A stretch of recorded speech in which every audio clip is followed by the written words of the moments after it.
Mereka tuh berdua, ya kan, berlomba-lomba menjadi super body. Mereka itu polisi dengan kejaksaan. Oh, instansinya, oke. Berusaha untuk menjadi super body. Gitu. Buat mereka ini, yang penting Febri sudah diamputasi, nggak mungkin lagi jadi jaksa agung, nggak mungkin lagi menyidik kasus korupsi, udah gitu aja. Bagaimana supaya hukum di Indonesia ini benar-benar kembali ke track yang benar? Gitu. Harus apa? Revolusi itu aja.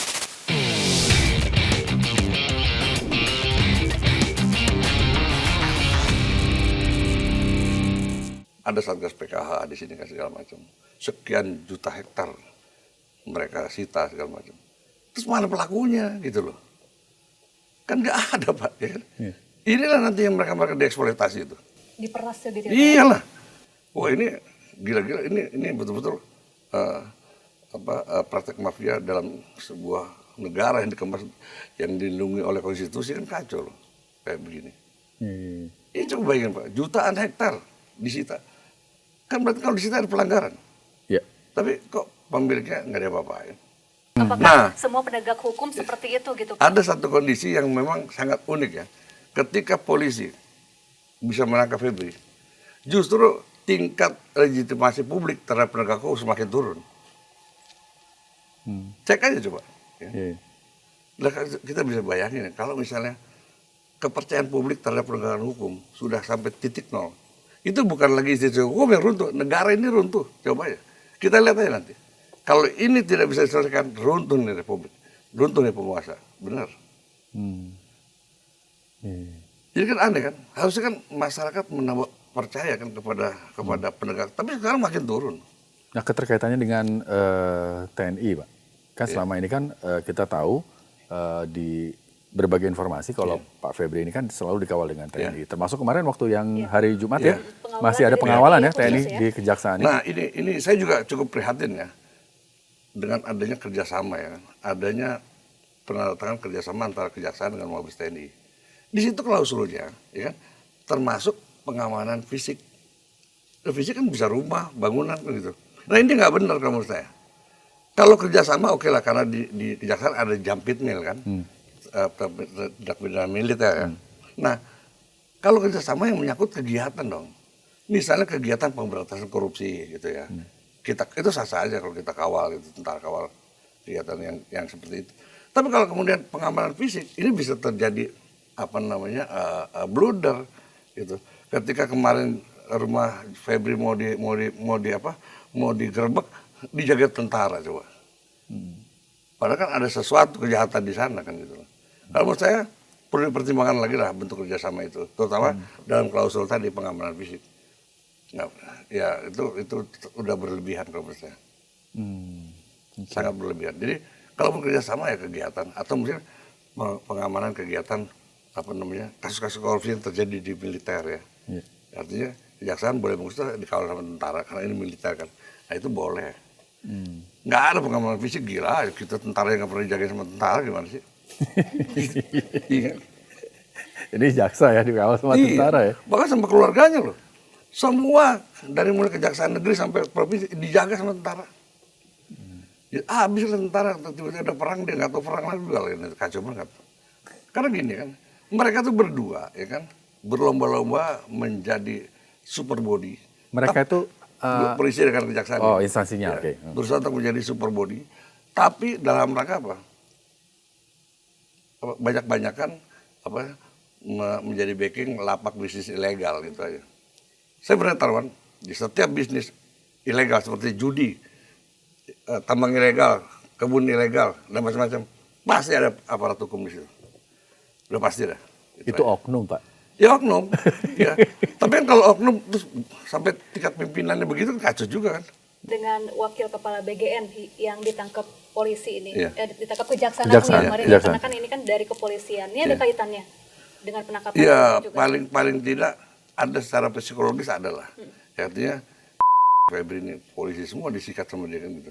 Pasti ada secara psikologis. Karena memang konflik mereka sudah sejak lama. Berlomba-lomba dalam kesesatan lah begitu menurut saya sih. Berlomba sejak lama ya. Kesesatan.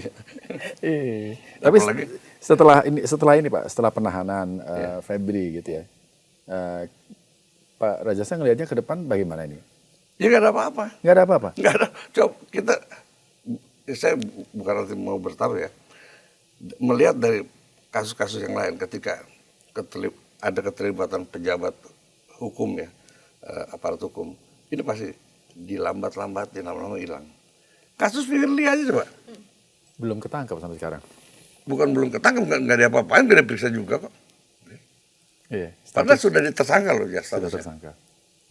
Ini pun Febri juga akan begitu. Apalagi dia diserahkan, artinya dikembalikan ke rumahnya. Udah.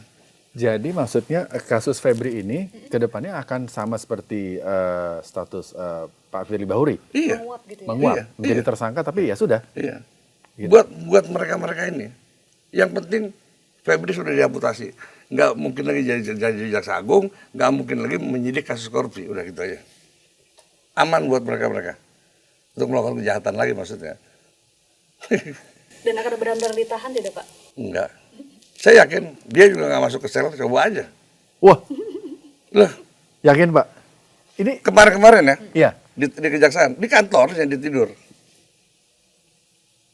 Berani taruhan? Janganlah. Tapi ini kan sekarang ditahan di KPK. rutan KPK kan? Pak? Iya, ya, sekarang di KPK. Saya pikir, maksudnya kemarin pada saat di kejaksaan ya, nggak mungkin. Ya mungkin kalau di KPK cuma sekedar titipan aja, bisa jadi. Tapi juga beda lah, dapat perlakuan yang artinya dapat privilege juga, dia nggak mungkin juga seperti tahanan yang lain. Oke, menarik ya. Ternyata banyak seperti itu ya penanganan hukum di Indonesia ya. Oh, Oke. Miris ya. mungkin bukan seperti itu, kita juga mungkin pernah mengalami kan. Iya. Artinya perbedaan di mata hukum kan gitu kan. Kalau misalnya rakyat biasa ya matilah kau ketemu. Jadi apa yang kalau menurut Pak Rajasa, dari kacamata Pak Rajasa, bagaimana supaya hukum di Indonesia ini benar-benar kembali ke track yang benar gitu? Harus apa? Revolusi, itu aja menurut saya. Tebang satu generasi selesai. Kalau begini terus nggak mungkin. Tapi sulit. Hanya ganti pemain sekarang ini. Sekarang misalnya gini, oke dibuat satgas dalam rangka pemberantasan, ujung ganti pemain aja. Kebocoran keuangan negara masih tetap nggak bisa. Sekarang korupsi itu Pak, sekarang ini sudah menjadi ibadah fardu ain. Jadi yang nggak korupsi dosa. Nggak usah masuk sistem gitu ya? Iya. Yang kok korupsi dianggap dosa. Bener. Atau pangkas satu generasi. Pangkas satu generasi ya? Ini udah, artinya udah, bener-bener bangsa ini udah terpuruk banget. Ya. Wah, kita kaya banget segala macam. Bahkan kasus under invoicing sama transfer pricing itu 15.000 triliun, banyak itu gimana tuh? 15.000 triliun. Nggak mungkin kan kalau nggak ada terlibatan pejabat-pejabat negara ini bisa terus langgeng kejahatan terjadi seperti itu. Ya. Bahkan kemarin aja menurut Menteri Keuangan ada 3 kapal dijadikan sampel nih. Itu tiga kapal itu kerugian negara loh, 1, sekian triliun. Coba. Belum lama ini, coba. Tapi kan kasus itu kemudian bahkan seolah-olah yang salah Menteri Keuangan ya coba. Wow, gimana Safa? Jangan itu ya, saya jadi ingat sama kasusnya Zaro Rikar nih, makelar kasus Pak yang penyitaannya sampai hampir 1 triliun rupiah. Nah, itu kemana seorang tuh? makelar kasus aja bisa sampai segitu loh dapetnya. Bayangin coba kan. Udahlah pokoknya kalau masuk ke MA itu apa tuh, pada tahapan apa tingkatan apa sih, banding atau apa ya. Udah jangan harap itu bakal objektif.